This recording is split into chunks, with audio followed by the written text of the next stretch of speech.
ריח הדבש ודוחק העוקץ, תמיד מחפשים את מה שנשאר קרוב אל הצורך.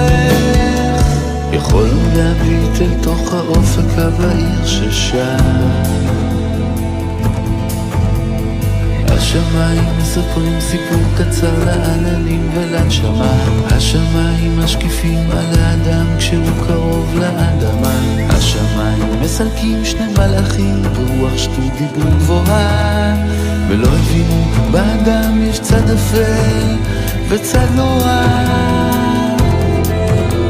ירדו למסעם הממושך וכל הקשר לאינסוף של ניגונים כמו נחתך.